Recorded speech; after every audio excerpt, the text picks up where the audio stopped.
मुख्यमंत्री पुष्कर सिंह धामी पहुंचे। हाथी बड़कला रोड शो के माध्यम से सीएम पहुंचे सर्विस स्टेडियम। सीएम की रोड शो में उमड़ा जनसैलाब।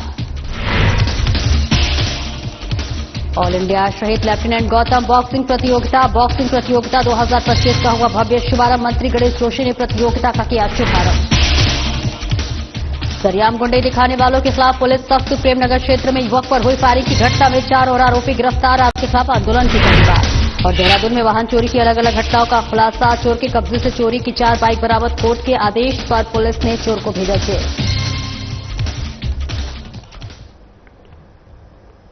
नमस्कार, स्वागत है आपका और मैं हूं आपके साथ सपना दीपक मद्देशिया। बुलेटिन का आगाज करेंगे खबर देहरादून से, जहां मुख्यमंत्री पुष्कर सिंह धामी हाथी बड़कला पहुंचे हैं। जी हां, रोड शो के माध्यम से पहुंचे सर्विस स्टेडियम, जहां रोड शो में जन सैलाब उमड़ा। इसी के साथ कृषि मंत्री गणेश जोशी भी इसमें शामिल रहे। मुख्य सेवक धामी और कृषि मंत्री गणेश जोशी का भव्य स्वागत हुआ। राज्य सरकार के 3 वर्ष पूरे होने पर रोड शो किया जा रहा है, जहां धाकड़ धामी जिंदाबाद के नारों से गुंजा देहरादून। सेवा, सुशासन और विकास के 3 वर्ष पूरे होने पर आयोजित बहुउद्देशीय शिविर में किया प्रतिभाग।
सर, कोई फायदा नहीं है यहाँ रख के। हमें आगे, इनको आगे जाने दो।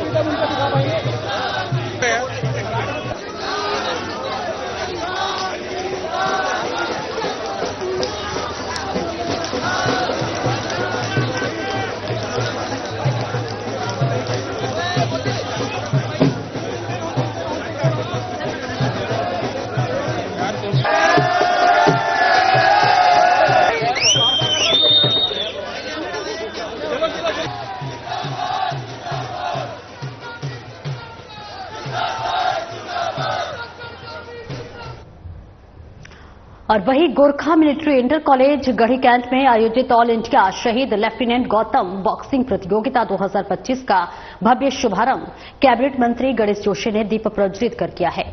ये प्रतिष्ठित टूर्नामेंट 4 दिनों तक चलेगा, जिसमें देश भर के 158 प्रतिभागी भाग ले रहे हैं। तो वहीं टूर्नामेंट में पुरुष वर्ग से 114 और महिला वर्ग से 44 मुक्केबाज अपनी प्रतिभा का प्रदर्शन कर रहे हैं। इस अवसर पर कैबिनेट मंत्री गणेश जोशी ने कहा कि खेल न केवल शारीरिक बल्कि मानसिक स्वास्थ्य के लिए भी लाभकारी होते हैं। उन्होंने सभी प्रतिभागियों को शुभकामनाएं देते हुए उनके उज्जवल भविष्य की कामना की।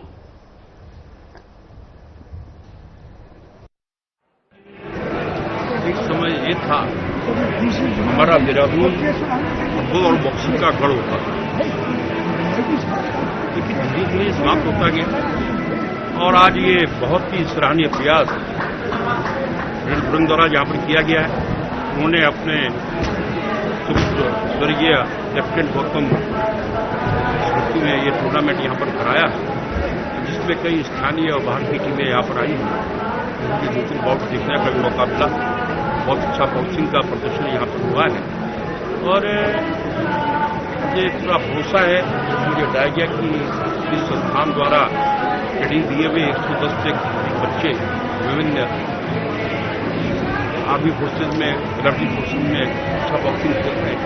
मैं इस विषयों के उज्जवल भविष्य की कामना करता हूँ और मैं अपनी ओर से अपनी सरकार की ओर से पूरा कराता हूँ जो संभव मदद होगी हम।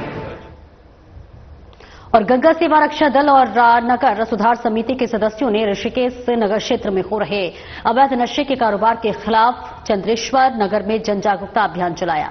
गंगा सेवा रक्षा दल के अध्यक्ष नरेंद्र शर्मा ने कहा कि कुछ समय पूर्व अवैध नशे के प्रकरण में लगभग 39 पुलिस के सिपाही स्थानांतरित किए गए हैं और उसके बाद भी शहर में नशा माफिया बेखौफ खुले आम नशे का कारोबार कर रहे हैं, जिस पर लगाम लगाने के लिए गंगा सेवा रक्षा दल को सड़कों पर उतरना पड़ेगा। और इसके साथ ही कहा कि ऋषिकेश क्षेत्र में अवैध नशे के कारोबार पर अंकुश नहीं लगा तो गंगा सेवा रक्षा दल और नगर सुधार समिति विरोध प्रदर्शन करेगी और साथ ही विभाग को जगाने का कार्य किया जाएगा। उच्च अधिकारी के सहयोग से दल नशा माफियाओं को खदेड़ने का कार्य करेगा। नगर की शांति व्यवस्था की जिम्मेदारी स्थानीय पुलिस प्रशासन उच्च अधिकारियों की होगी। देश के यशस्वी प्रधानमंत्री नरेंद्र मोदी जी के गुरु का स्थान है। यहां पर कुछ लोग अवैध नशे का कारोबार कर रहे हैं, बड़े धड़ल्ले से यहां की युवा पीढ़ी को बर्बाद करने का कार्य कर रहे हैं। जो नशे का विरोध करता है उसको डराने धमकाने का कार्य कर रहे हैं। उनको खुलेआम चेतावनी देने आए हैं, अवैध नशे का कारोबार बंद कर दें। ये साधु संतों की धरती है। इसके अंदर अवैध नशे का कारोबार पूर्ण रूप से बंद करा जाना चाहिए। इस बात पर आप गौर से सुन लीजिए। देश के यशस्वी प्रधानमंत्री नरेंद्र मोदी जी के गुरु का स्थान है। इसको बदनाम नहीं होने दिया जाएगा किसी भी कीमत पर। धामी सरकार की सेवा सुशासन और विकास के 3 वर्ष पूरे होने पर हाथी बड़कला देहरादून में आयोजित बहुउद्देशीय शिविर में सीएम धामी ने की शिरकत, जहां कार्यक्रम में कृषि मंत्री गणेश जोशी और भाजपा में राष्ट्रीय उपाध्यक्ष नेहा जोशी भी उपस्थित रहीं। इस अवसर पर मुख्यमंत्री धामी ने बहुउद्देशीय शिविरों का उद्घाटन कर अवलोकन भी किया। आइए अब आपका सीधा रुख कराते हैं हाथी बड़कला देहरादून का, जहां कृषि मंत्री गणेश जोशी और सीएम धामी कार्यक्रम में उपस्थित विशाल जनसमूह को संबोधित कर रहे हैं। आज हमारे इस मसूरी विधानसभा में आयोजित सेवा सुशासन और विकास के 3 वर्ष के उपलक्ष्य में विशाल बहुउद्देशीय शिविर में मैं अपने प्रदेश के मुखिया, हमारे वो मुख्यमंत्री जिन्होंने हमारा नाम पूरे विश्व में रोशन किया है, कल ही जिनको ये उपलब्धि मिली है कि भारत के 100 सबसे शक्तिशाली, सबसे पावरफुल लोगों की सूची में 32वां स्थान हमारे मुख्यमंत्री को मिला। एक बार जोरदार तालियों से माननीय पुष्कर सिंह धामी जी का स्वागत करेंगे। जोरदार तालियां दोनों हाथ उठाकर। लंबा भाषण देने का विषय आज नहीं है, लेकिन क्योंकि इस मंच पर मुझे बोलने का मौका मिला है तो 2 बातें मैं यहां जरूर बोलना चाहूंगी।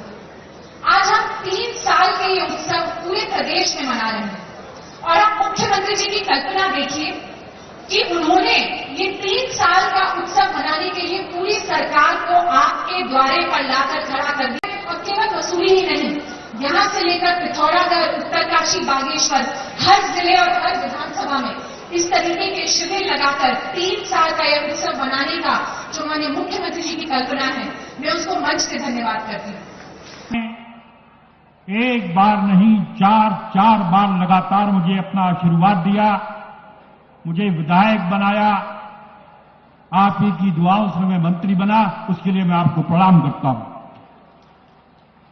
मित्रों, आज इस 3 साल के अंदर जो फैसले धामी सरकार ने लिए पूरे देश के लिए नजीर बन गए हैं।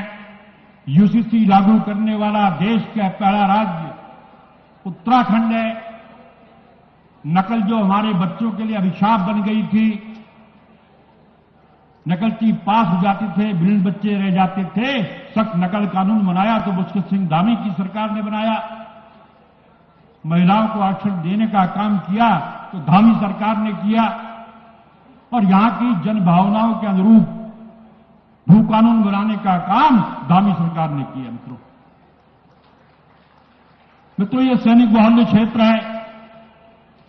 देश की सीमा पर रक्षा करने वाला हर 5वां सैनिक हमारे उत्तराखंड से होता है।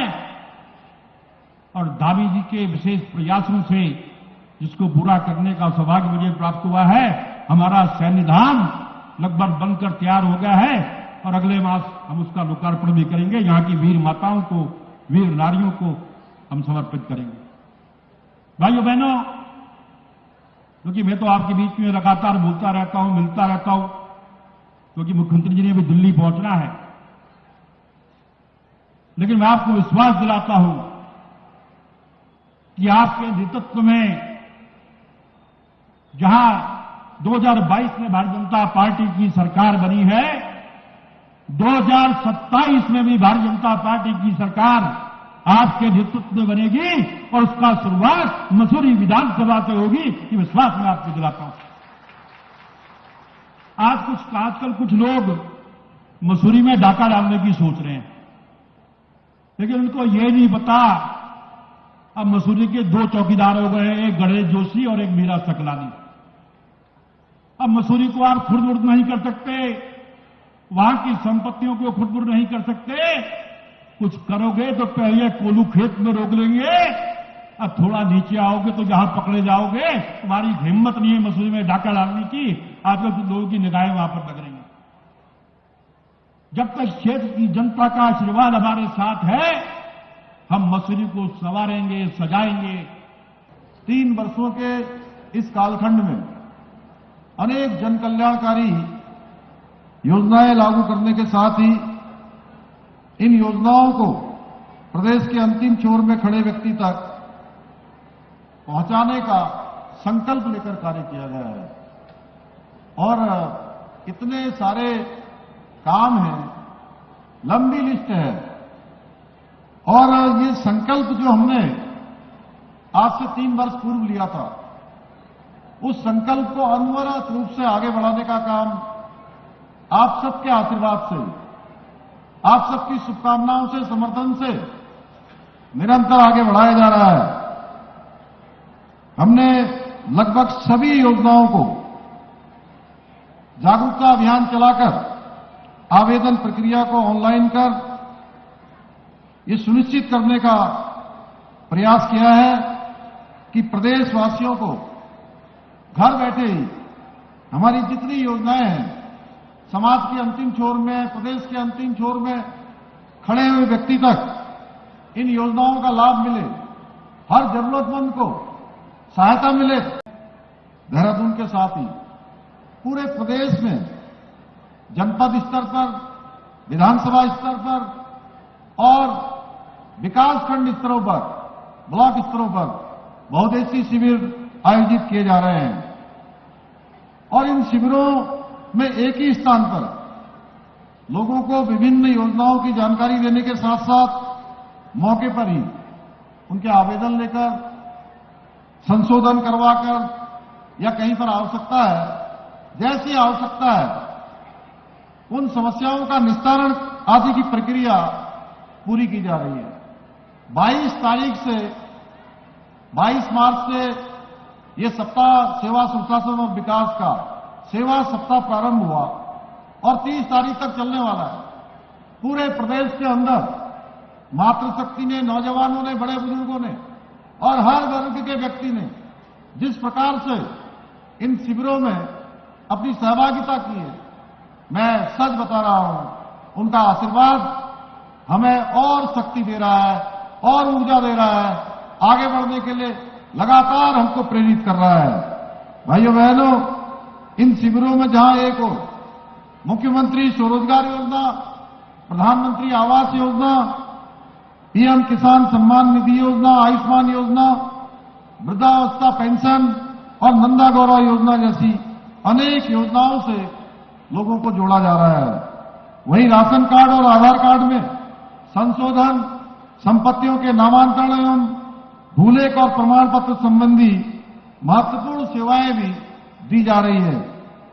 आप सभी को इतनी बड़ी संख्या में आज मैं मसूरी विधानसभा कहूं, देहरादून के आसपास के क्षेत्रों के लोगों को कहूं कि आपकी इतनी बड़ी संख्या देखकर मेरा विश्वास और प्रगाढ़ हो गया है कि जिस उद्देश्यों के साथ हमने इन शिविरों का आयोजन करने का फैसला किया था, हम।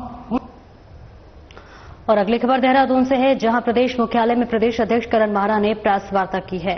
जी हां, बता दें, प्रदेश सरकार पर करण माहरा ने कई आरोप लगाए हैं, जहां खनन और वन विभाग के माध्यम से प्रकृति के साथ हो रही है छेड़छाड़, तो वहीं सर्वोच्च न्यायालय के आदेशों का हो रहा उल्लंघन। हरिद्वार में खनन पर हुए कई घोटाले और घोटाले के दोषियों पर न के बराबर हुई कार्रवाई। और ऐसे में डीएम देहरादून ने खाद्य विभाग में छापा मारा था। सड़ी खाद्य सामग्री भी जब्त हुई थी। राष्ट्रीय खेलों में बिना टेंडर के हुए काम और घोटालों में एसआईटी के गठन के बाद अभी तक नहीं हुई कार्रवाई, ये बड़ा आरोप करण माहरा की तरफ से प्रदेश सरकार पर लगाया जा रहा है। और जबकि संस्था का जो कार्य क्षेत्र है वो दिल्ली और उत्तर प्रदेश तक था, उत्तराखंड में इनको कैसे परमिशन मिली, इस बात का उत्तर मंत्री जी को देना चाहिए। और ये लगातार उत्तराखंड में लूट का काम करती रही बिना रिजर्व बैंक की परमिशन की, क्योंकि आप लोग कोई बैंकिंग का काम करते हैं, आपको रिजर्व बैंक की परमिशन लेनी होती है। इस कोऑपरेटिव संस्थान ने किसी भी तरीके की परमिशन नहीं दी और इन्होंने जो खाते खुलवाने इत्यादि का काम गांव की हमारे जो बहनें हैं उनसे कराने का काम किया। कोऑपरेटिव डिपार्टमेंट चुप्पी साधे हुए इसको देखता रहा। ये बताना पड़ेगा इस जो कोऑपरेटिव संस्था थी इसके लोगों के किन किन से संपर्क रहे, ये मंत्री जी को बताना चाहिए। और मंत्री जी 2022 तक क्या करते रहे? भर्ती घोटाले वाले जमानत में आ गए हैं, वो कई प्रोग्रामों के उद्घाटन करते हुए देखे जा रहे हैं सोशल मीडिया में। तो वही बलात्कार इत्यादि के जो आरोपी हैं, चाहे के मंडल अध्यक्ष हैं, मैंने जैसा मैं ऑन कैमरा कह रहा हूं कि सल्ट वाली घटना में 4 दिन तक उस बच्ची का मेडिकल नहीं होने दिया गया, जमानत हो गई। दुर्ग संघ के चेयरमैन को जेल में मीटिंग बुलाने की परमिशन दिलाई गई, उनकी भी कुछ दिन पहले जमानत हो गई। और सरकार सोची समझी रणनीति के तहत केसेस को कमजोर कर रही है ताकि उनके पदाधिकारी बाहर निकल आए। आज तक अंकिता भंडारी में वीआईपी का पता नहीं, आज तक ममता जोशी बहुगुणा के केस में पुलिस या प्रशासन 2 कदम आगे नहीं बढ़ पाया। वहीं 26 जून 2024 को जो घटना हरिद्वार में हुई, उसमें अभी तक संतरेसा की घटना में जो मेन एक्यूज है, मुख्य आरोपी है बीजेपी का ओबीसी सेल का सदस्य, वो आज भी बाहर घूम रहा है, कोई कार्रवाई नहीं हुई। और वहीं रामनगर रानीखेत रोड पर बढ़ते अवैध अतिक्रमण और ट्रैफिक जाम की समस्या को लेकर जिला प्रशासन, नगरपालिका, पुलिस विभाग, राष्ट्रीय राजमार्ग विभाग और लोक निर्माण विभाग की संयुक्त टीम द्वारा एक बड़ी कार्रवाई की गई। दरअसल स्थानीय नागरिकों, यात्रियों और पर्यटकों को असुविधा और ट्रैफिक जाम की समस्या से निजात दिलाने के लिए संयुक्त टीम द्वारा सड़क पर किए गए अवैध अतिक्रमणों और अवैध ठेलों के खिलाफ तत्काल कार्रवाई की गई और इस दौरान 5 भारी वाहनों को जब्त किया गया। साथ ही 20 वाहनों का चालान मोटर वाहन अधिनियम के तहत एआरटीओ संदीप वर्मा ने काटा, तो वहीं 30 दुकानदारों और फेरी वालों पर गंदगी फैलाने के लिए चालान जारी किए गए। सड़क पर अवैध रूप से बसें खड़ी कर ट्रैफिक को बाधित करने वाले निजी बस ऑपरेटरों को नोटिस जारी किए गए हैं और साथ ही नाली पर किए गए अतिक्रमण को जेसीबी मशीन द्वारा ध्वस्त किया गया है, जिसके जल निकासी और पैदल आवाजाही बहाल हो सके। तो वहीं एसडीएम राहुल शाह और तहसीलदार कुलदीप पांडे की ओर से सभी नागरिकों, दुकानदारों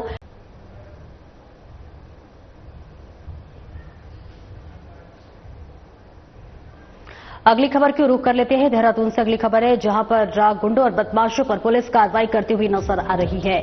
सरयाम गुंडे दिखाने वालों के सर से दून पुलिस ने उतारा गुंडई का भूत। जहां प्रेमनगर क्षेत्र में युवक पर हुई फायरिंग की घटना में 4 और आरोपी गिरफ्तार किए गए हैं। आरोपियों के कब्जे से 3 देसी तमंचे बरामद किए गए हैं, तो वहीं 2 आरोपियों को पहले ही जेल भेजा जा चुका है और ऐसे में आरोपियों ने विवाद के चलते अपने अन्य साथियों के साथ मिलकर घटना को अंजाम दिया था। घटना के बाद आरोपी मौके से फरार हो गए थे।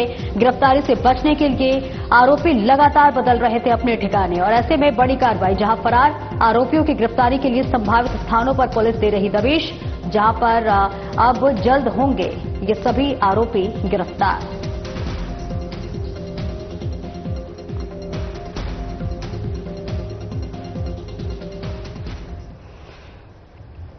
देहरादून पुलिस ने वाहन चोरी की अलग अलग घटनाओं का बड़ा खुलासा किया है। चोर के कब्जे से चोरी के 4 दोपहिया वाहन बरामद किए गए हैं, तो वहीं पुलिस ने कोर्ट के आदेश पर चोर को जेल भेज दिया है।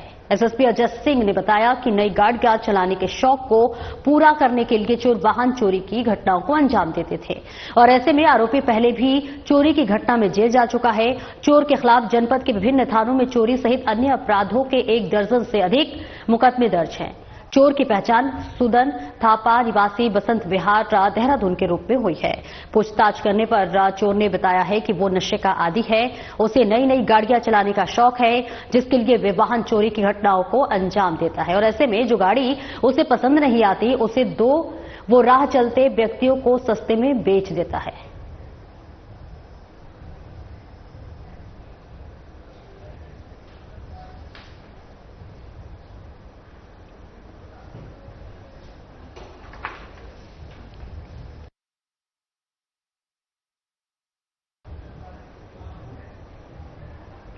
और वहीं थाईलैंड और म्यांमार में भूकंप के तेज झटके महसूस किए गए, जिसके बाद से उत्तराखंड में भी अब देखिए भूकंप का खतरा वो इस वक्त बना रहता है। इसके लिए अलर्ट रहना होगा। तो वहीं उत्तराखंड भूकंप जोन में अति संवेदनशील ऋषिकेश सहित पर्वतीय क्षेत्रों में समय समय पर लगते रहते हैं भूकंप के झटके। भूकंप जोन के संवेदनशीलता को देखते हुए ऋषिकेश सहित पर्वतीय क्षेत्रों में नहीं हो रहा है नियमों का पालन और ऐसे में ऋषिकेश तपोवन सहित पर्वतीय क्षेत्रों में छोटी छोटी जगहों में नियम विरुद्ध बना दी जाती है बहुमंजिला बिल्डिंगें। अधिकांश बहुमंजिला बिल्डिंगें नियम के विरुद्ध है और ऐसे में राज्य सरकार और प्राधिकरणों को भूकंप संवेदनशील क्षेत्रों में कराना होगा नियमों का पालन और अगर इसी तरह नियमों का पालन नहीं हुआ तो कभी भी बड़ी त्रासदी हो सकती है। तो थाईलैंड और म्यांमार में भूकंप से हाहाकार मचा हुआ है, जैसे उत्तराखंड में भी अब खतरा का मंडराने लगता है और ऐसे में देखिए लोगों को अलर्ट रहना है और इसके लिए लगातार अपील भी की जाती है। लेकिन देखिए ऋषिकेश सहित पर्वतीय क्षेत्रों में समय समय पर भूकंप के तेज झटके लगते रहते हैं। भूकंप जोन की संवेदनशीलता को देखते हुए ऋषिकेश सहित पर्वतीय क्षेत्रों में नहीं हो रहा है किसी भी नियम का पालन है। ऐसे में ऋषिकेश तपोवन सहित पर्वतीय क्षेत्रों में छोटी छोटी जगहों में नियम विरुद्ध बना दी जाती है बहुमंजिला बिल्डिंगें, जिसके बाद राज्य सरकार और प्राधिकरण को भूकंप संवेदनशील क्षेत्रों में कराना होगा नियमों का पालन।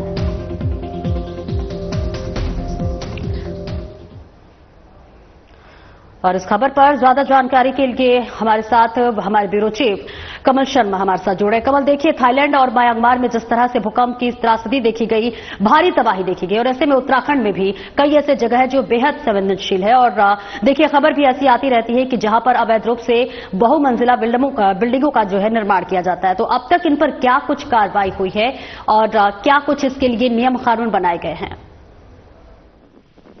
बिल्कुल कहें, अगर बात करें सपना, तो लगातार आप देख रहे हो कल म्यांमार में जो स्थिति हुई है, म्यांमार में जो कल स्थिति हुई है देखने की, थाईलैंड में 7.7 के बाद लगातार एक तरह से ढेर की तरह ताश की पत्ते की तरह बिल्डिंगें गिर रही थी। वो स्थिति अगर हम बात करें हिमालय जोन की, हमारा उत्तराखंड भी पूरा हिमालय जोन में सेंसिटिव है।